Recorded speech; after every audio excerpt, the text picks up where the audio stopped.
नहीं हो चाहिए। हाँ, इतना होना चाहिए, मतलब हाइट के हिसाब से 10% का रिलैक्सेशन है, 5% प्लस माइनस चल जाएगा। ठीक है। बड़े पॉइंट कौन कौन से हैं जो तुम्हें लगा? कितने बच्चों को री मिला तुम्हारे साथ? कितने बैच में थे? हमारे साथ एक बच्चा था, उसको मतलब 50 में उसको मतलब अंडरवेट मिला था। नहीं, मैं ये पूछ रहा हूँ टोटल बच्चे मेडिकल में कितने थे? 45 50? 45 में से कितने को ग्रीन कार्ड मिले? 17 को ग्रीन कार्ड मिले। वो है 17 को ग्रीन कार्ड मिले और बाकी को टोटल री मेडिकल। और वो पॉइंट सबसे ज्यादा किस में मिले? ध्यान है तुम्हें? उसको मतलब मैक्सिमम आई में मतलब कलर विजन में मिले हैं। बड़ा पॉइंट है कलर विजन। हाँ। उसके बाद डीएनए और private part. DNS private parts में बहुत बड़े पॉइंट है। और यहाँ शर्माना नहीं है, जिनको कुछ इश्यू आता है मुझे पूछ लेना एक बार। यहाँ लड़कों की बात कर रहा हूं मैं।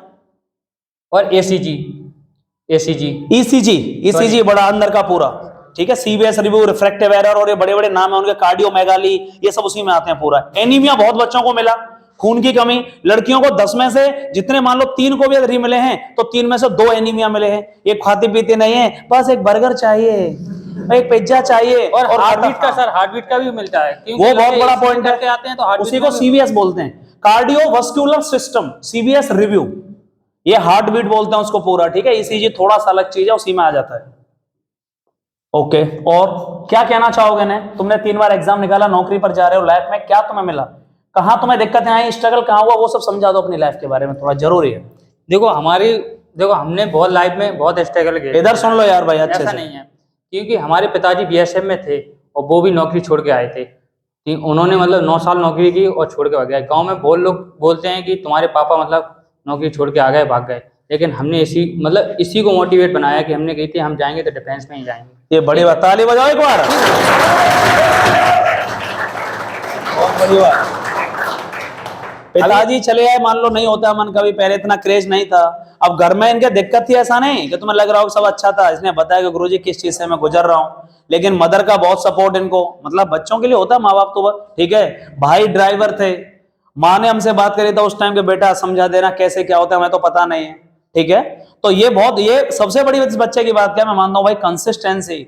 मतलब इतने में मैं भी या कोई भी हो, तभी तो मैं कहता हूँ सीखने को मिलता है, मुझे भी सीखने को, कि तुम्हें भाई असफलताओं से भागना नहीं है। हम एक बार में गिव अप कर देते हैं, एक बार में केवल मन बहुतों का खत्म हो जाता है, गुरुजी नहीं होगा। अरे भाई किसने बोला? अगला स्टेप तुम्हारा नया स्टेप है, बिल्कुल सोचो।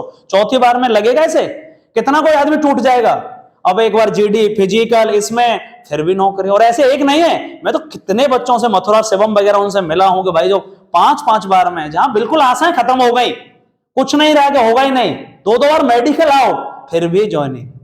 हार नहीं माननी है, बहुत बड़ी बात होती है। इस बच्चे से मैंने ये बहुत सीखा है ठीक है। और आगे बेटा एक बार बता दो थोड़ा।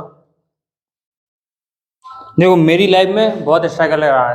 देखो मेरे पिताजी क्या है, बीएसएफ से छोड़ के आए हुए थे ठीक, और गांव में मतलब बहुत माहौल बना हुआ था। क्यों? मैं तो डिफेंस में ही जाना चाहता था, मेरा इशू था। मैं सिविल में जा भी सकता था, लेकिन सिविल में जा सकता था ऐसा कोई इशू नहीं है, क्योंकि मैंने एनडीए, बीएसएफ, एयरफोर्स काफ़ी एग्जाम निकाले, लेकिन मुझे डिफेंस में ही जाना था। क्योंकि काफ़ी लोगों ने ये बोल के रखा था कि आपके पिताजी ऐसा डिफेंस से छोड़ के भागा है। तुमने एक बात और यहाँ नहीं सुनी, थोड़ा मैं बता देता हूँ।